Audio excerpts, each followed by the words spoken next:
Hi everyone, welcome to my channel, or welcome back to my channel if you've been here before. Today's episode is the 9th in a series where I am taking an episode from American Horror Story season 8 and I'm doing my makeup around it. This is episode 9, Fire and Rain, which was another annoying episode. I did my makeup very quickly today, and the only eyeshadow that I'm using, and I actually love this eyeshadow, is Colourpop Partridge. I wanted it to be quick. So if you'd like to see how I got this look and hear me complain a little bit about this episode and about this season of American Horror Story, please keep watching. All right, so we open with a hand shooting a gun off, and we're back in the robotics lab, and the Evan Peters character is, the gun is being pointed and shot at him, but it's empty. They're being super annoying again. Evan Peters especially is being annoyed. He says this all just needs to end. The world is terrible. He's talking about his coffee and how can this be a signature roast? Who signed off on this? And someone in a car who was in front of him and didn't turn left when the light was moving from green to yellow. He says that Satan might want to run a paternity test because this Antichrist really isn't getting it together. Billy Eichner seems a little bit more stern and concerned, but I don't know where that's going. Yeah, Evan Peters is saying this all just needs to end. This world that we're in that's just terrible. Venable comes in, Colourpop Partridge, and reminds them about a cooperative meeting that is coming up. She wants them to take care of her. They say that she has a chip on her shoulder and it looks like she's gonna quit, says she's quitting, and then Evan Peters has a way through all of our Antichrist issues, which we find out later, spoiler alert, that they're going to be talking through Mead. Commercial break, then we're back at Miss Robichaux's. Mallory's trying to revive a bird, and Myrtle says, "You're exhausting yourself, dear. Try to relax, don't force it. Witchcraft is an art, but our powers only develop as fast as our cerebellum allows." So she feels the kind of urgency of the end of the world approaching, and which is why she wants to get her powers up and running, which is understandable, but then Myrtle tells her that she needs to be patient. I'm just gonna blend this. Then we're in the common room, and Cordelia has put an aura over the house, which protects it from anyone who isn't a witch. Zoe and Queenie are going over it with everybody. And then Dinah is outside. I don't think Dinah's a witch. I think she's the queen of voodoo. So I don't know how she's able to get into that area of the porch. But she puts out kind of an anti-charm. She's putting out all this stuff. And then Mead and Michael are able to get through as Zoe and Queenie are talking about this charm that they put on, the crystals that they're imbuing with power so that they can protect things. So Michael and Mead come in.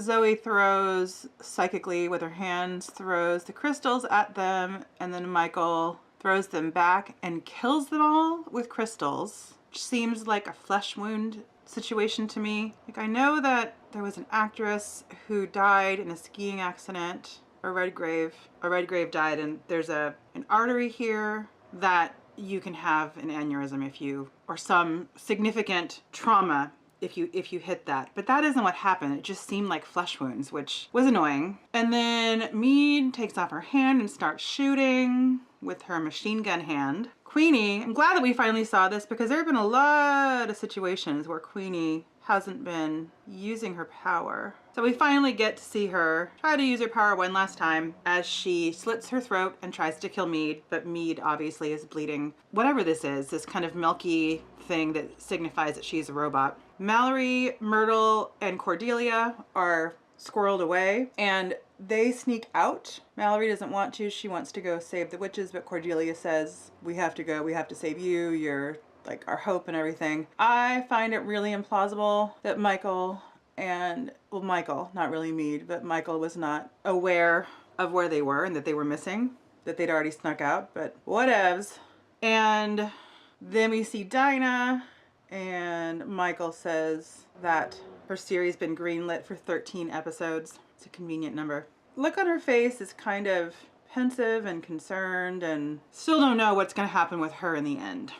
Kind of wonder if she's going to come through and help in the end. Maybe on the super duper secret. It Cosmetic CC Cream and Fair. Then we're back with Mead and Michael at the house.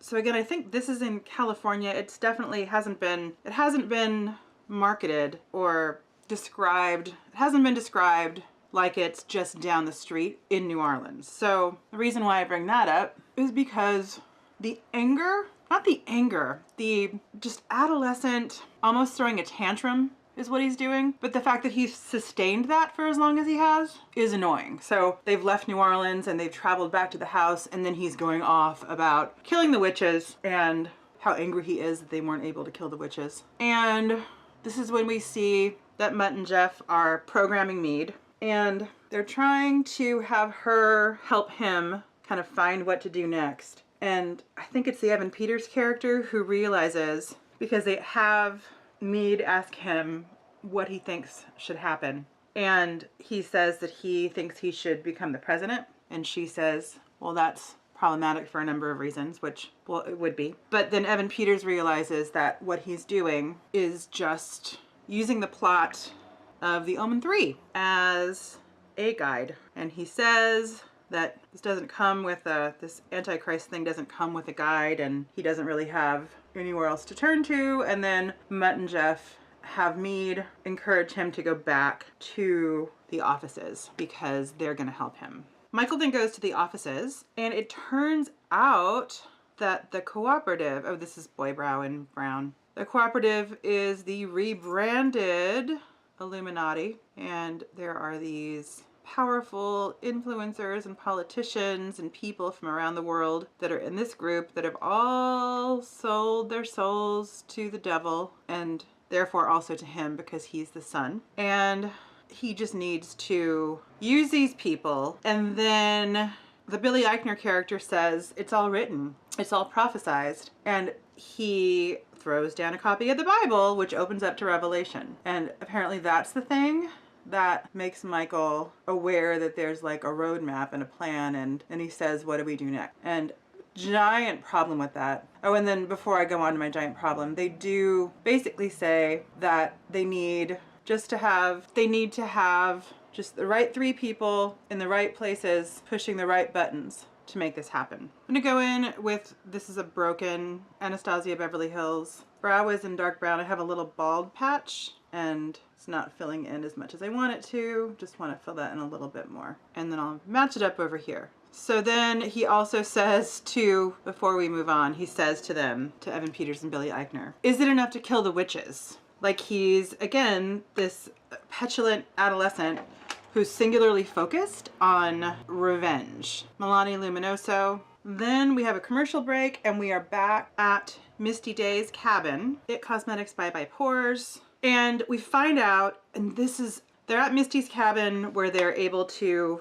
be safe because nobody knows what it is, where it is. And Misty is out gallivanting with Stevie Nicks, like you do, I guess, when the apocalypse is nigh. Now, I get that maybe Stevie Nicks and Lily Rabe were not around and couldn't film, but what I don't get is why their excuse wasn't any better. Why say that they're out gallivanting? Why not say that they're out like fixing something or helping something else somewhere else? I'm not gonna curl, I'm gonna go in with NARS Climax. And Cordelia is on the bed and she's going back to Miss Robichaux's and she's trying to revive the girls and they keep disappearing. And that is when Madison finally tells her, and it does sound like Madison has a realization and says, you know, she makes some kind of a noise that made me feel like she wasn't really even aware that she hadn't said anything about it. But that, the whole thing that Michael can do where he makes people disappear. And Cordelia slaps her because she hadn't revealed this up until this moment. And Myrtle says,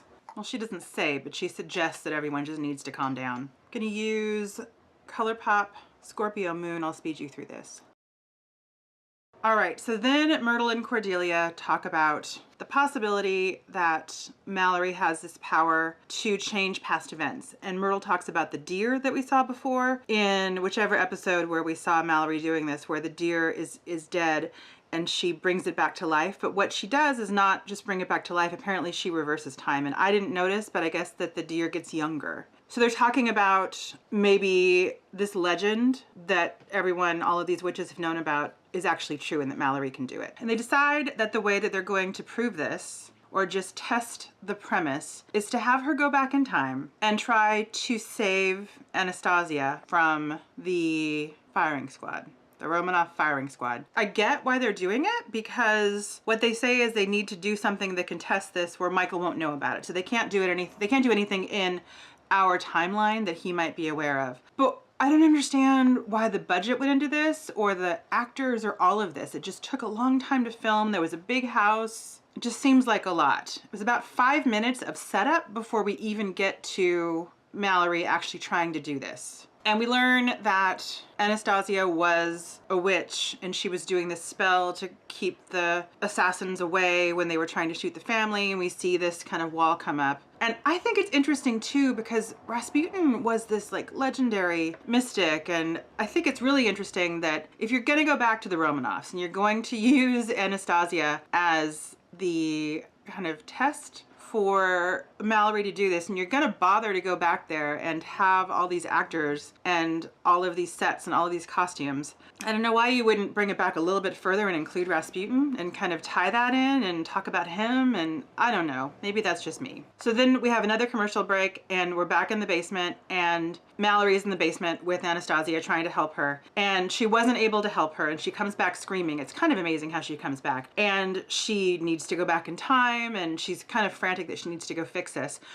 But what Myrtle says is, you proved that, or she proved that she could. Cordelia and Myrtle are talking about it later on the porch, and Myrtle says that Mallory did prove it because she was able to pierce the veil, that we didn't really need her to save Anastasia, we really just needed her to prove that she could go back in time, which she was able to do. Then there's a lot of talk about Cordelia, and is she turning into Fiona, and that she realizes that Mallory won't be able to really rise to full power until she's gone, and should they perform the sacred taking to bring Cordelia down and help Mallory go up. And Myrtle says, we need to buy some time, we're not ready to lose you yet. And Myrtle says the fact that you're asking about this, about whether or not you're like your mother, means that you're not turning into her. Then Myrtle and Cordelia are going to Hawthorne. They're apparently going to talk to John Henry and Behold, but they show up, and John Henry and Behold are dead, and all the boys are in a pentagram, which I guess explains what happens to them. But it's annoying that they didn't sense that something was off when they went in there. One last commercial break. We're back at the robotics company. Venable put in her resignation, and they aren't accepting it because she can't resign from a place that isn't going to be there anymore. The world's going to be ending. They start talking about, Mutt and Jeff start talking about the Illuminati, and basically there's going to be this nuclear war. And initially she's very kind of amused, like maybe she thinks that they're trying to joke with her, but then she starts believing in it, I think. They say that they're going to be these outposts for all these people in the Illuminati, and that they need to have a great administrator, and then she can pick the rules, which calls back to the rules that she had about the people not being able to have carnal knowledge of each other. Then we're with Mead and Michael, and they're outdoors at this retreat kind of area, apparently an Illuminati retreat, and he's nervous. And Mead gives him a pep talk because, you know, he's the Antichrist, and they've sold their souls to his father, so therefore they have to work for him. And then we're in a conference room, long conference room. The Illuminati come in, and they're all wearing masks, little Daft Punk looking. Michael says it's time for the apocalypse. And my father owns you, and therefore I own you. There are a couple times when they're kind of looking around, and then he kind of does something to focus them, so they're looking at him, and just to kind of reinforce the fact that he's powerful. Then Mead starts handing out binders, says that your families will be safe. You already have the resources. Someone has property in New Zealand, somebody has property in Texas. It's $100 million, so only the worthy gain admission. And then they open up their binders, and they're going to start looking at outposts. And that's the end of the episode. There's one more episode left. I've heard rumors that maybe there's going to be an extra season. Feel like when they did Hotel, Ryan Murphy was talking about the possibility of there being a fall season and a spring season. The last episode is also called Apocalypse Then. And people are talking about the fact that maybe the next season is going to begin with an episode called Apocalypse Now. I hope that's what's happening, because this is just, there's so many unanswered questions. Like, what about the current storyline? We haven't been in the present in the outpost with the apples since I think episode 3. So what's happening in the current storyline? These are my questions. These are the things that I need resolution for. What's happening with the current storyline? What about Timmy and Emily? They were brought in because they were these, this whole storyline about the DNA and the people coming to pick them up, and that they were the people that were going to be the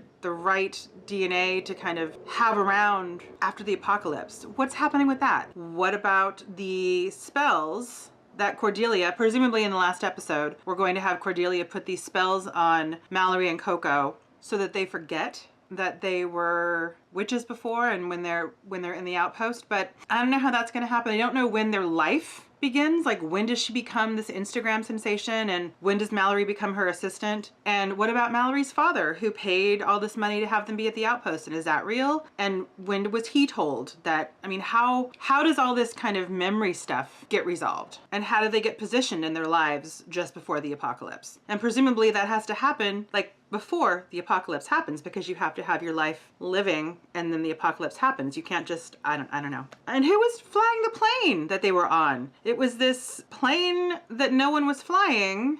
I don't know. A lot of unanswered questions. And I'm hearing rumors that it's possible that there'll be kind of a second part to this. If he's able to pull that off, I think that would be pretty amazing, because in times like this, when everything is on the internet, if he's able to film another season with no one really being aware of it while it's happening, that's a big deal, and major props for that. But if it's not happening, this is super annoying. And even if it is happening, this is super annoying, because I mean, this season was pretty good in the beginning, especially thinking about the last one that we saw in the outpost with all the music, and I don't know, it just was really good, and it's really gone in a terrible direction. And I don't know if they've jumped the shark, and if they have, I mean, they're still individual seasons, so I don't know. Yeah, just a lot going on in my head. I'm very curious to see how this ends and to see if there's going to be another season with this storyline. So let me know what you think if you're watching this. I would love to know what your opinions are about this. And thank you for watching. I know I was a little bit annoyed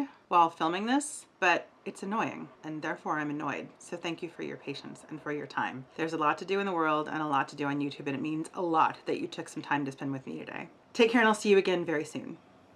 Bye.